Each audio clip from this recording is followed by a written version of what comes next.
Halo semuanya, apa kabar para petua dan teman-teman kultivator? Bersiaplah untuk merasakan sensasi yang tak terlupakan dari Xiaoyan dan nikmati setiap momen bersama teh dan kopi yang tersedia. Mari kita langsung gaskeun. Pada episode sebelumnya, Xiaoyan telah menaiki kapal luar angkasa bersama Lin Yan. Saat ini, Xiaoyan telah berhasil menyempurnakan api binatang serta melatih skill api penciptaan. Dirinya telah siap mengikuti kompetisi yang akan diadakan setahun lagi di wilayah paling penting di dataran tengah, yaitu Kota Pil. Namun perjalanan menuju ke wilayah Pil merupakan perjalanan yang penuh dengan berbagai pengalaman. Jangan kemana-mana, duduk yang manis dan simak terus kisahnya.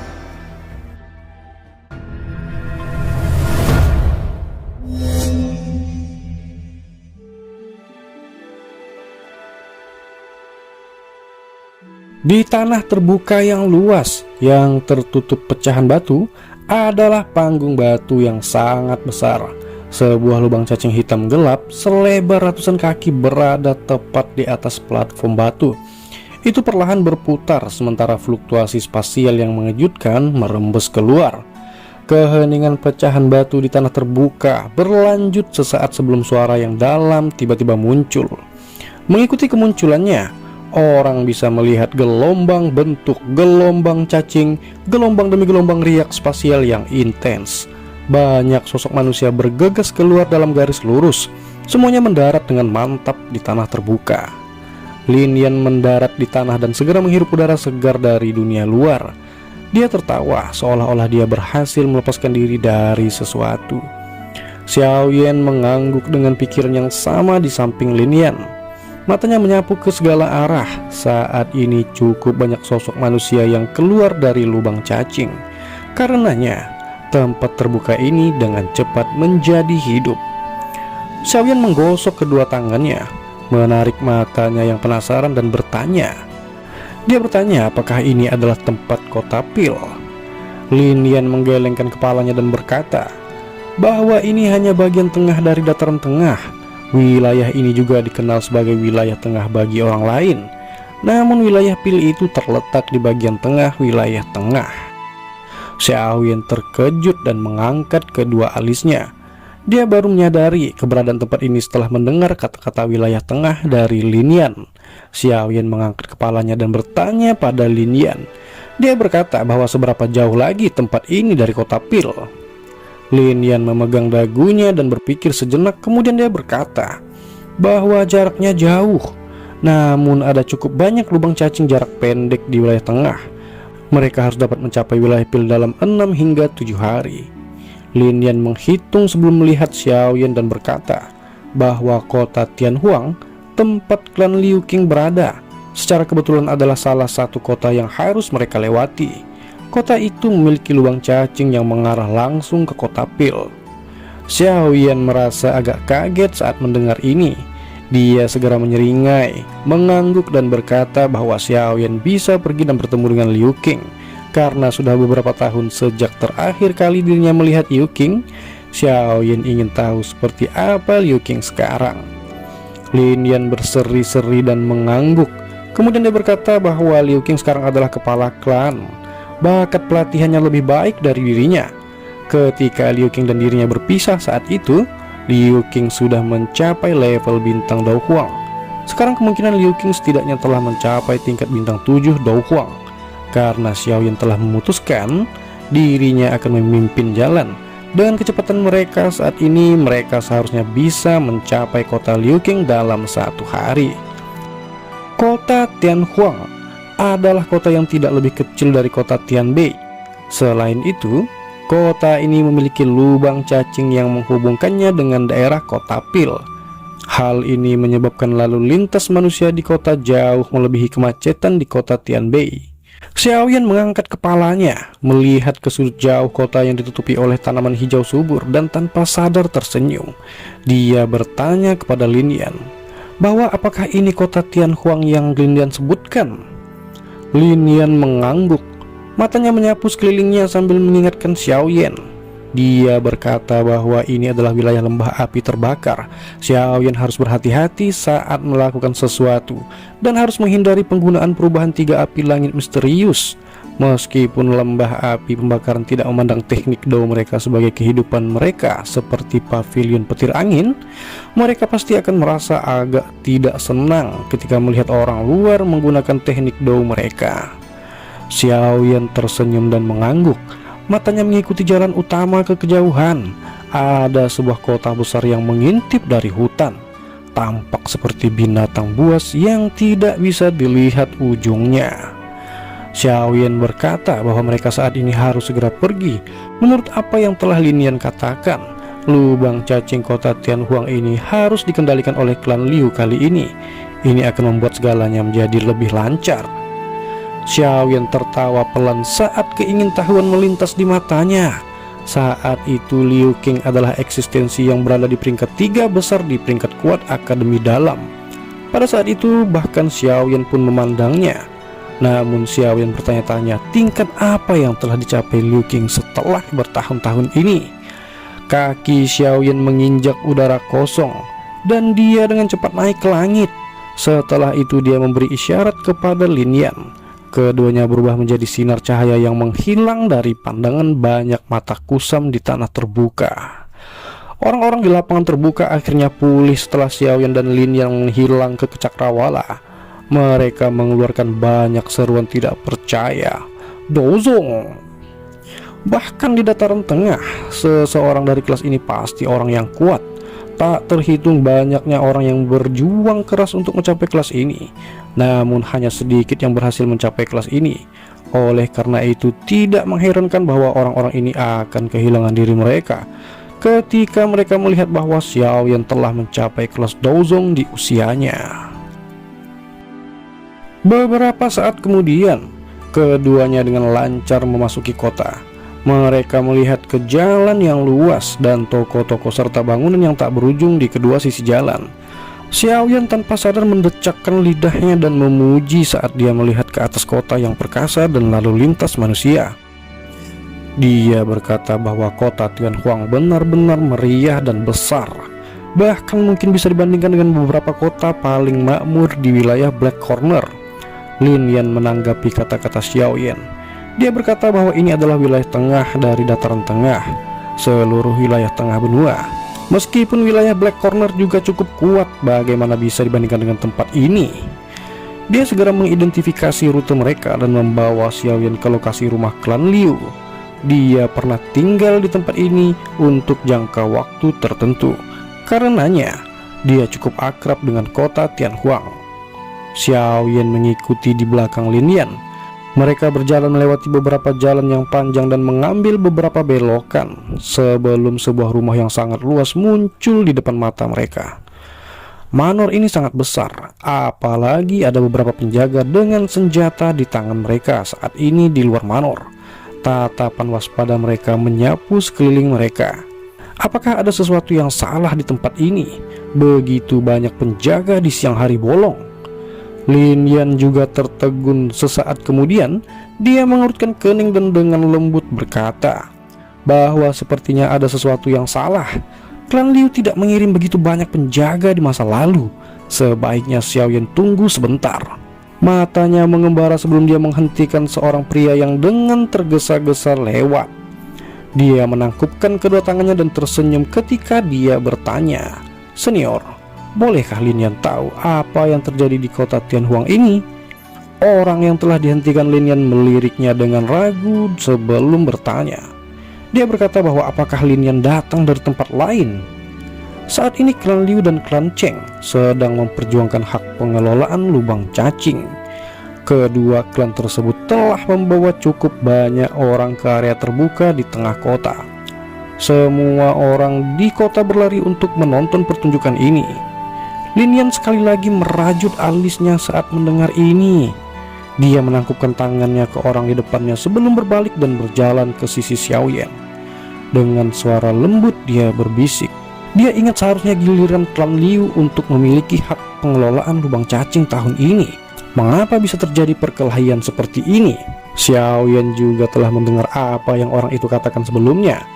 Dia segera menyeringai dan berkata bahwa sebaiknya kita pergi ke tengah kota dan melihatnya agar mengetahui situasi sebenarnya.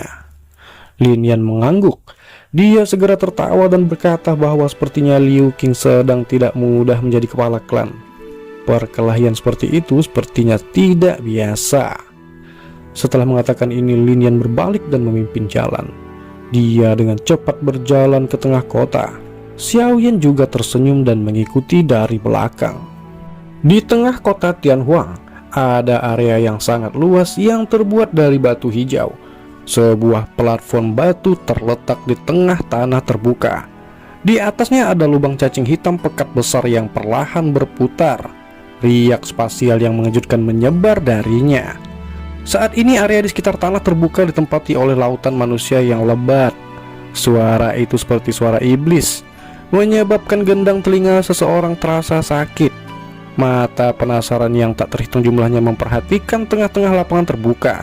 Ada dua kelompok orang yang saling berhadapan di tempat itu. Chen Yao, lubang cacing harus dikelola oleh klan Liu saya tahun ini. Apa yang Anda maksud dengan tindakan Anda hari ini? Orang yang memimpin kelompok di sisi kiri adalah seorang pria berbadan tegap. Dia mengerutkan kening dan ada aura kekuatan bahkan tanpa amarah. Wajah seperti ini agak familiar. Jika seseorang melihat dengan cermat, orang akan menyadari bahwa orang itu tidak mungkin orang lain selain Liu Qing. Liu Qing saat ini tidak lagi memiliki roh yang dia miliki saat itu. Mengganti roh itu adalah semacam ketenangan. Bagaimanapun, klan Liu membutuhkan kepala klan yang berkualitas, bukan anak laki-laki yang muda dan impulsif. Ada dua pria tua berambut putih di belakang Liu Qing. Kedua orang ini berdiri secara acak, tetapi mereka memiliki aura agung yang diam-diam beriak. Akibatnya tidak ada yang berani meremehkan mereka. Selain itu, ada sosok cantik yang besar berdiri di samping. Wanita ini mengenakan pakaian merah. Wajahnya seperti bunga persik dan dipenuhi dengan daya pikat. Pria manapun yang melihatnya akan merasa tertarik. Wajah ini juga tidak asing. Dia memiliki nama yang memikat, Liu Fei. Saat itu dia mengalami konflik kecil dengan Xiao Yan di Akademi Dalam. Namun setelah beberapa tahun, Liu Fei saat ini tampak lebih memikat. Dia seperti buah persik yang matang, yang menyebabkan banyak mata pria tanpa sadar melayang ke arahnya. Ada sekelompok besar orang yang mirip dengan wajah galak di seberang kelompok Liu Qing. Pemimpin mereka adalah seorang pria parubaya. Matanya menatap Liu Qing dengan cara yang menyeramkan. Sebelum dia tertawa aneh, dia berkata bahwa sebaiknya Liu Qing dan dirinya membicarakan permasalahan ini. Liu Qing merupakan satu generasi lebih muda darinya. Maka Liu Qing seharusnya tidak berbicara dengan cara yang tidak sopan kepada seorang senior. Wajah Liu Qing menunjukkan senyuman dingin ketika dia mendengar kata-kata dari orang itu.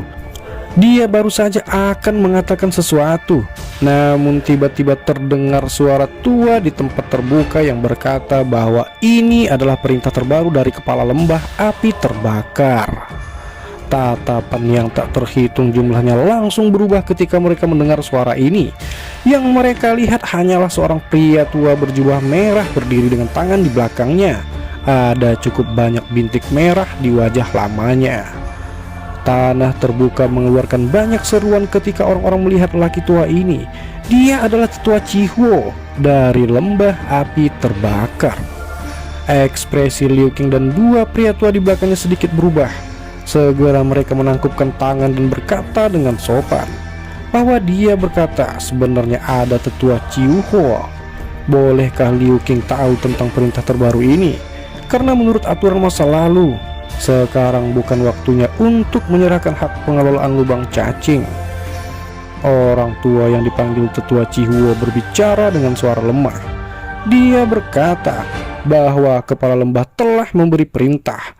Kepala lembah membutuhkan beberapa alkemis tingkat tinggi untuk pergi ke lembah api terbakar untuk membantu orang tuanya memperbaiki pil obat. Namun dia belum menemukan orang yang cocok sampai sekarang. Makanya dia sudah mengeluarkan perintah ini. Klan manapun yang dapat menemukan alkemis tingkat tinggi akan mendapatkan hak pengelolaan lubang cacing. Peraturan pengelolaan ini akan berlaku selama 3 tahun. Tetua Cihuo menunjuk ke arah klan Cheng. Ada seorang lelaki tua berjubah alkemis berwarna ungu yang berdiri dengan tangan di belakangnya. Kemudian Tetua Cihuo berkata bahwa klan Cheng telah menemukan alkemis tingkat 6 yang telah diakui oleh Menara Pil. Jika klan Liu juga dapat menemukannya dan mengundangnya untuk mengikuti Tetua Cihuo ke lembah api terbakar, lubang cacing ini akan diserahkan kepada Liu Qing. Apalagi haknya akan diperpanjang dari 1 tahun menjadi 3 tahun. Ekspresi Liu Qing berubah ketika dia mendengar ini. Klan Liu mereka memang juga memiliki seorang alkemis, namun yang terbaik hanya seorang alkemis tingkat 5. Mereka tidak pernah memiliki alkemis tingkat 6. Bagaimanapun, seorang alkemis di tingkat itu akan bisa mendapatkan reputasi yang baik dari faksi seperti lembah api terbakar. Liu Qing kemudian berkata bahwa masalah ini terjadi terlalu tiba-tiba. Liu Qing berharap Tetua Cihuo memberi klan Liu beberapa hari untuk menemukan alkemis tingkat 6 ini. Ekspresi Liu Qing berubah dengan cepat sebelum dia berbicara dengan cara ini. Tetua Cihuo menggelengkan kepalanya. Nadanya monoton seperti biasanya. Dia berkata bahwa ini adalah perintah yang diberikan secara pribadi oleh kepala lembah. Tidak ada yang berani menunda perintah ini.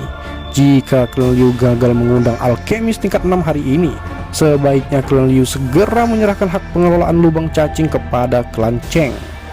Ekspresi Liu Qing menjadi sangat jelek ketika dia mendengar Tetua Cihuo tidak memberi mereka wajah sedikit pun. Liu Qing mengepalkan tangannya. Dia merasa kebingungan kemana dia akan pergi dan menemukan alkemis tingkat 6 dalam sehari. Apakah benar-benar berpikir bahwa alkemis tingkat 6 sama lazimnya dengan kubis? Seorang alkemis di tingkat seperti itu adalah kekuatan yang berada di dekat puncak, bahkan di dalam Menara Pil. Liu Fei menggertakkan gigi peraknya di belakang Liu Qing saat dia berbicara dengan sangat tidak senang. Dia berkata bahwa orang tua ini pasti telah disuap oleh klan Cheng. Ekspresi Liu Qing tenggelam setelah memerintahkan Liu Fei untuk segera diam. Liu Fei hanya bisa menginjak kakinya sambil merasa bersalah. Dia berhenti berbicara setelah itu. Liu Qing menoleh dan menatap kedua lelaki tua di belakangnya dan menghela nafas. Kemudian dia berkata bahwa menurut para tetua, apa yang bisa mereka lakukan saat ini? Kedua lelaki tua itu hanya bisa tertawa getir ketika mendengar ini. Mereka berkata bahwa mereka juga samar-samar mendengar informasi tentang lembah api terbakar yang mencari alkemis tingkat tinggi. Namun mereka tidak terlalu memperhatikannya. Tanpa diduga, Fei sepertinya benar. Seseorang pasti sudah memberitahu klan Cheng sebelumnya. Lelaki tua tersebut melanjutkan kata-katanya. Dia berkata bahwa dirinya juga pernah mendengar tentang alkemis tingkat 6 ini. Dikabarkan bahwa dia adalah alkemis tingkat tinggi yang naik ke level tingkat 6 sejak lama. Sangat sulit untuk menemukan seseorang yang memiliki tingkatan yang lebih tinggi dalam kota Tianhuang. Kemudian matanya menyapu ke arah lelaki tua yang berada di sekitar klan Cheng tersebut. Hati Liu Qing tenggelam ketika dia mendengar mereka berdua berbicara dengan cara seperti itu. Tinjunya terkepal erat sampai mengeluarkan suara retak. Lubang cacing terlalu penting bagi klan Liu. Ini adalah sumber pendapatan yang sangat besar bagi mereka. Hanya dengan pendapatan ini, sebagai yayasan, klan Liu mereka dapat mempekerjakan orang yang lebih mampu untuk memperluas faksi mereka. Namun jika direnggut oleh klan Cheng, tingkat perkembangan mereka akan melambat jika tidak berhenti. Pria parubaya bernama Cheng Yao tanpa sadar tertawa dengan cara yang aneh saat melihat perubahan ekspresi Liu Qing. Kemudian dia berkata bahwa keponakan Liu seharusnya tidak terus memiliki lebah di kap mesinmu. Cukup serahkan hak pengelolaan lubang cacing dengan tenang. Jika dirinya bahagia di masa depan, dirinya mungkin membagikan sedikit keuntungan untuk dinikmati klan Liu. Wajah Liu Qing menjadi jauh lebih hijau ketika dia mendengar ejekan pelan dari pihak lain. Namun dia saat ini adalah kepala klan Liu. Setiap tindakannya harus dipertimbangkan oleh seluruh klan. Dia segera menekan amarah di hatinya dan mengatupkan giginya dengan sangat tidak mau. Setelah itu dia berbicara dengan suara yang dalam dan gelap. Dia berkata bahwa Cheng Yao saat ini bisa menganggap bahwa dirinya sangat kejam. Setelah mengatakan ini, Liu Qing hanya bisa melambaikan tangannya dengan wajah hijau sebelum berbalik untuk pergi. Tiba-tiba sesosok bergegas dari luar tanah terbuka dan menertawakan Liu Qing ketika dia baru saja membalikkan tubuhnya. Saudara Liu Qing, ini tidak seperti dirimu. Apakah kamu akan menyerah begitu saja? Liu Qing terkejut ketika dia melihat orang yang telah datang. Tanpa sadar dia berteriak pelan dan mengucapkan nama yang tidak asing baginya, Lin Yan. Siapa lagi kalau itu bukan Lin Yan? Namun dia segera menghela nafas dengan wajah murung sambil berkata bahwa sebaiknya dirinya melupakan saja semua ini dan harus segera pergi. Lagi pula Lin Yan bukanlah alkemis tingkat 6 dan tidak bisa membantunya. Mendengar ini, Lin Yan tertawa pelan dengan cara yang aneh. Dia berkata bahwa Lin Yan mungkin tidak dapat membantunya, tetapi seseorang dapat membantunya. Setelah mengucapkan kata-kata ini, dia menoleh dan berteriak ke langit. Berapa lama kamu berniat untuk tinggal di sana? Liu Qing, Liu Fei dan yang lainnya terkejut saat melihat tindakan Lin Yan. Mereka segera mengangkat kepala mereka hanya untuk melihat seorang pria muda berjalan di udara menuju ke arah mereka. Dengan segera pemuda itu mendarat dengan lembut di tanah. Dia tanpa sadar berkata bahwa orang ini berjalan di udara. Apakah dia seorang elit Dozong? Hati kelompok Liu Qing merasa dingin saat melihat pemandangan ini. Dia baru saja akan menangkupkan tangannya dan mengucapkan kata-kata sopan ketika tawa akrab yang tidak bisa dia lupakan tiba-tiba terdengar. Tawa ini menyebabkan tubuhnya tiba-tiba bergetar dan kemudian menjadi kaku sejenak. Liu Qing, sudah berapa tahun sejak terakhir kali kita bertemu? Apakah kamu baik-baik saja? Dan disitulah akhir dari petualangan kita hari ini. Tapi jangan khawatir, cerita ini masih jauh dari selesai. Tetaplah bersama MH Anime untuk melanjutkan petualangan seru Xiaoyan berikutnya. Siap-siap untuk kejutan-kejutan menarik yang akan membuat para tetua dan teman-teman kultivator terus ingin tahu. Terima kasih.